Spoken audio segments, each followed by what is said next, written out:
Sir ఇది ఇంకోటి ఏంటంటే టీడీపీ, జనసేన, బీజేపీ హనీమూన్‌లో ఉన్నారు అని చెప్పేసి ఒక స్టేట్మెంట్ పాస్ చేశారు. మాజీ ముఖ్యమంత్రి వైఎస్ జగన్. అండ్ ఇంకో పక్క మాజీ మంత్రి అనిల్ కుమార్ యాదవ్ కూడా ఎక్కడ తప్పు జరిగిందో అవన్నీ తెలుసుకొని ముందుకెళ్తాం. నెక్స్ట్ ఎలక్షన్‌లో మళ్ళీ పోటీ చేస్తాం, గెలుస్తాం అని చెప్పేసి ఒక రకమైన ధీమా వ్యక్తం చేస్తున్నారు. అసలు ఎలా చూడొచ్చంటారు సార్ ఇప్పుడు? ఈ 2 కూడా చాలా హాస్యాస్పదం. ఏంటంటే హనీమూన్‌కి వెళ్ళటం కాదు. ముగ్గురు కలిసి హనీమూన్ ఎలాగెళ్తారు? ఇప్పుడు ఒకటి భార్య, ఇద్దరు మొగుళ్ళా? లేదా ఇద్దరు భార్యలో ఒక మొగుడా? లేదా ముగ్గురు మొగుళ్ళేనా? దాన్ని హనీమూన్ అంటారు దాన్ని. వేరే మూన్ అంటారు దాన్ని. ముందు తెలుసుకోవాలి. 3 పార్టీలు కదా, 3 క్యారెక్టర్లు అనుకుంటే ఇద్దరు అమ్మాయిలో ఒక అబ్బాయా, లేదా ఇద్దరు అబ్బాయిలో ఒక అమ్మాయా, లేదా ముగ్గురు అబ్బాయిలేనా? గెస్. అది నాన్ సెన్స్. కానీ వీళ్ళలో తిరిగి బతికి బట్ట కట్టడం అనేది జరగదు.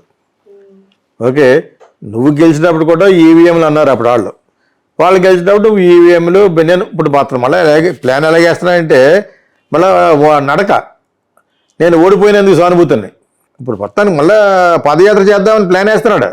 అది ఒకటే లోగు దొరికింది. దానికి ప్రైమ్ మినిస్టర్ని అడిగితే ఏదో ఇస్తాడు. ఎందుకంటే ప్రైమ్ మినిస్టర్కి పర్మనెంట్గా వీళ్ళిద్దరిని కలిపేయాలని చూస్తున్నాడు. వైఎస్ఆర్సీపీని ఇప్పటివరకు ఎవరు చెప్పలేదు ఒకటి పాయింట్, పవన్ కళ్యాణ్ని అండ్ చిరంజీవిని. ఆయన ఈ డజన్ లైక్ తెలుగుదేశం. ఎందుకంటే వాళ్ళకి ఓట్ బ్యాంక్ లేదు ఎక్కువ, పర్మనెంట్గా సస్టైనబిలిటీ లేదు. పాలిటిక్స్లో sustainability of image of good name అని ఉంటుంది. సస్టైన్ చేయగలగాలి. నేను మంచోడిని నేను ప్రతిసారి చెప్పకూడదు, వీళ్ళు ఉంటే బాగుంటుంది అనిపించ. అందుకే మరి పొలిసార్లు ఆయన 24 సంవత్సరాలు చేశాడు అంటే 5 టైమ్స్ చేశాడు ఆయన. అటువంటి వాళ్ళు ఎలా ఓడించారు? డబ్బులు పెట్టి మొత్తాన్ని జనాల్లోకి వెళ్ళి ఈసారి వాళ్ళు కూడా మాకు కూడా మార్పు వస్తే బెటర్ అన్నంత మాత్రాన ఆయన స్టేజ్ మీద రావడం మానలేదు. ప్రమాణ స్వీకారం అప్పుడు ఆయన వచ్చాడు. చాలా మంచి వ్యక్తి ఆయన రిసీవ్ చేస్తున్నాడు అంతాను బీజేపీ వాళ్ళు. That is called image. ఓడిపోయారంటే బీజేపీ ఒక చేంజ్ కోరుకున్నారు వాళ్ళు. సో ఆ విధంగా ఇంకా స్టేట్ని కదలలేరు, బీజేపీ ఉంటుంది. బీజేపీ పాగా వేసిన స్టేట్లో వాళ్ళు ఒక లెవెల్కి చేస్తారు. అదేవిధంగా ఇక్కడ బీజేపీ గెలవలేదు ఎక్కువ. ఆంధ్రాలో గెలిస్తే పోలవరం షాట్ ఇచ్చేసిన ఇస్తే వాళ్ళకి పేరు రావాలి. ఇప్పుడు చంద్రబాబు నాయుడికి పేరు రావడానికి ఇష్టం లేదు. సో ఏదో విధంగా ఇప్పుడు పవన్ కళ్యాణ్ చీఫ్ మినిస్టర్ చేసినా కూడా ఒకటే అనుభవం లేదు. రెండోది వచ్చి ఓటింగ్ చాలా తేడా వచ్చేస్తుంది. ఇలా ఏకంగా 130 అక్కడ ఉంది, వీళ్ళు 21 అంతే కదా. 130 చిల్లరేదో ఉన్నారు కదా తెలుగుదేశం వాళ్ళు. ప్లస్ ఏమో జగన్కి కొంచెం తక్కువలో అటు ఇటులో లోకేష్ కూడా అటువంటి వాడే. కక్ష రాజకీయాలు ఉన్నాయి అతనిలోనూ, ఇంకా చాలా ఉన్నాయి. అతన్ని కంట్రోల్ చేయాలంటే చంద్రబాబు నాయుడు గారు ఉన్నంతకాలం కంట్రోల్ చేస్తాడు. అతని మాట కూడా వినకపోవచ్చు. జగన్ కూడా అలా వినలేదు. జగన్ కూడా వైఎస్ఆర్ మాట వినకుండా వివేకానంద రెడ్డి గారి మీద చేయి కూడా చేసుకున్నాడు అతనికంటే ఎంత పెద్దాడు, తండ్రి తర్వాత తండ్రి లాంటి. ప్లస్ నాకు పాలిటిక్స్ వద్దన్నా అన్నా కూడా లేదు, నువ్వు ఉండాలన్నా కూడా ఆయన వాళ్ళ అన్నయ్య. అంత మంచి వ్యక్తి అతను కొట్టి కొట్టి లాస్ట్ సెకండ్ వేలో ఉంటే టికెట్ ఎప్పుడు చూసినా పవన్ కళ్యాణ్ 4 పెళ్ళాలు, వైఎస్ వివేకానంద రెడ్డి 2వ పెళ్ళం ఆవిడ చేయించిందని. ఆవిడ పాటుగా ఆవిడ బతుకుతుంటే ముస్లిం ఆవిడ ఆర్డర్ చేస్తుందా? ఇవన్నీ పెట్టారు. ఇవన్నీ బూత్. కానీ ఇంకా జగన్ని నమ్మే ప్రశ్న ఉండదు. ఒకే ఒక పాసిబిలిటీ ఏంటంటే చాలా రిమార్క్స్ ఉన్న చీఫ్ మినిస్టర్ చంద్రబాబు నాయుడు. అది చాలా జాగ్రత్తగా కాపాడుకోలేను. ఆయనకి పెద్ద వైట్ షీట్ ఏమి కాదు, కొరా కాగజ్ ఏం కాదు, చాలా ప్యూర్ మనిషి కాదు. నేను అలాగంటున్నాను, వేరే ఉద్దేశం కాదు. ఆల్రెడీ మేము చూసాం కదా, మీరు చూడకపోయినా మేము చూసాం కదా 2 సార్లు. లేకపోతే 23 షీట్లు ఎందుకు వస్తే చెప్పమ్మా, అర్థమైందా మీకు? సో ఆయన క్లీన్ ఇమేజ్ ఏమి లేదు. అతని మీద ఉన్న హేట్రెడ్, ఏషభావం, జగన్ మీద ఉన్న కసి వీళ్ళు గెలిచిపోయారు. లేకపోతే how can you get so many seats? ఆ జనసేనకి ఫుల్ గుద్దేశారంటే ఒకటి జగన్ మీద కోపం, రెండవది కాపులు ఈసారి బాగా వర్క్ చేశారు. హృదయపూర్వకంగా హృదయాన్ని పెట్టి bottom of their heart work చేశారు ఈసారి. ఎట్టి పరిస్థితుల్లోనే ఈసారి గెలవాలి, మన పరువు పోతుంది. ప్లస్ కాపులకు వేరే గతి లేదు. తిట్టుకుంటారు అంటేనే వేరే గతి లేదు. క్యాండిడేట్ లేదు ఇక్కడ, క్యాండిడేట్సర్ లేదు ఇక్కడ. కాపులు చీఫ్ మినిస్టర్ అవ్వలేదని ఏడవడం తప్పితే క్యాండిడేట్ లేరు.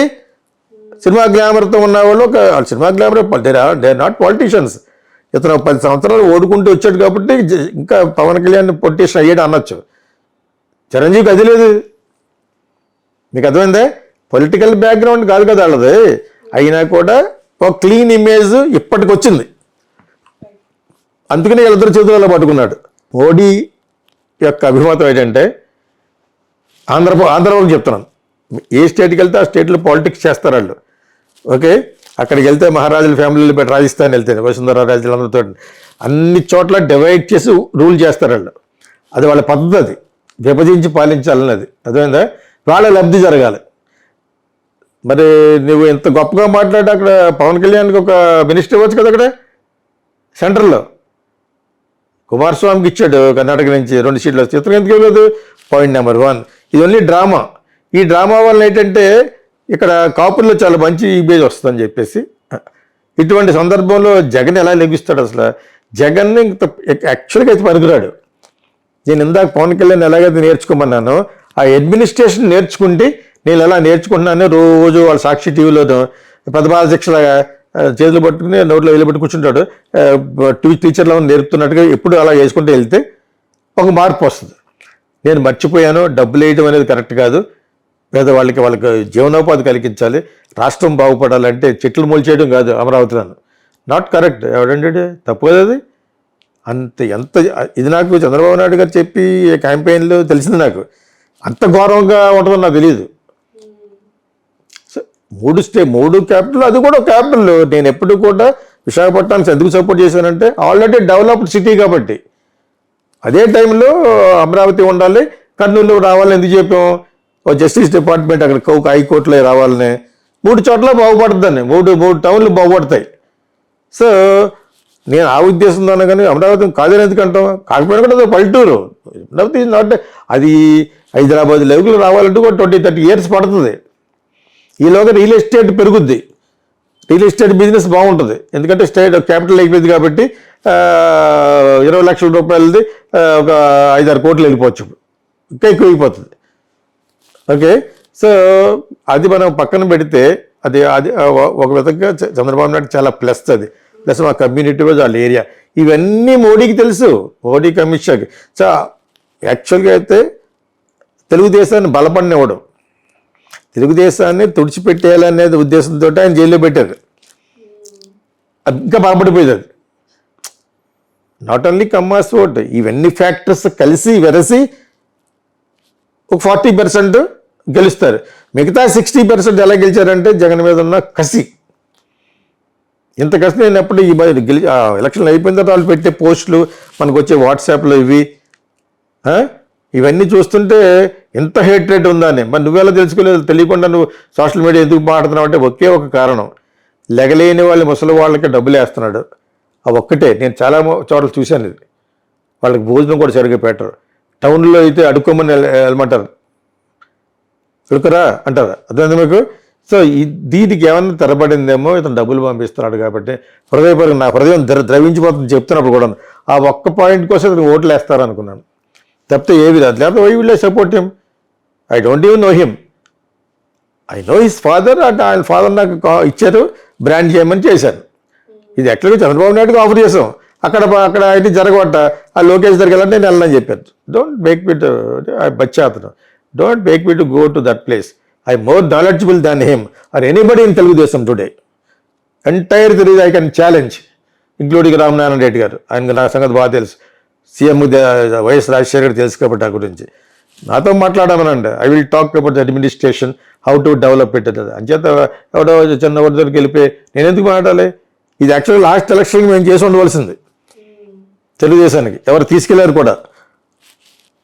ఓకే, ఎవరో ఒక ఊర్లో అల్లూరు సర్వారాయుడు అని రిచ్ పర్సన్ అనమాట, వాళ్ళ గ్రాండ్ సన్ తీసుకెళ్ళాడు. అతను లోకేష్కి క్లాస్ పెట్టి నేను అలా చెప్పను, నేను చంద్రబాబు నాయుడు చెప్తాను. అప్పుడు ఇంకా కుర్రాడు ఇంకాను. I will explain everything. దాని తర్వాత కావాలంటే I will give a presentation, ఇలా చేస్తే మీకు బలపడద్దని. ఇంకా అప్పుడు అతనికి కూడా పాపం వాయిస్ తగ్గిపోయింది అనమాట. ఆ కొవ్వూరు నుంచి అల్లూరు సర్వారాయుడు గారు వాళ్ళ గ్రాండ్ సన్ అనుకుంటా, పాపం అతను విత్డ్రా చేసుకున్నాడు. అతను కూడా నష్టపోయి ఉన్నట్టున్నాడు సాఫ్ట్వేర్లో అనమాట. గుడ్ పర్సన్ అతను. వాళ్ళకి మంచి జరగాలన్న ఉద్దేశంతో నన్ను కాంటాక్ట్ చేశారు, ఇలా మీరు వైఎస్ఆర్ చేశారట కదా. I don't mind officially doing it. ప్యాంకీలు వెనక స్కామ్లు నాకు ఇష్టం ఉంటుంది. అఫీషియల్గా ఇవ్వండి, ఐ బ్రాండ్ ఇట్. ఆ బ్రాండింగ్లో మీకు కొన్ని సజెషన్లు వెళ్తాయి, అవి చేయాలి. బ్రాండింగ్ చేసేసి మీరు చేసే అదో పనులు మీరు చేస్తూ ఉంటుంటే వర్కౌట్ అవ్వదు. మీకు అర్థమైంది ఒకటి. మీకు అటువంటి సందర్భంలో నేర్చుకోవాలి. జగన్ నేర్చుకుంటే జగన్కి మంచి జరుగుద్ది. నువ్వు నేర్చుకున్నది ఎక్నాలజీ చేయాలి, జనానికి చెప్పాలి. నేను ఈరోజు ఈ సబ్జెక్ట్ నేర్చుకున్న సబ్జెక్ట్ అలా 5 సంవత్సరాలు చెప్తూ చంపలేసుకుంటూ ఉంటే ఒక లెవెల్కి రావచ్చు.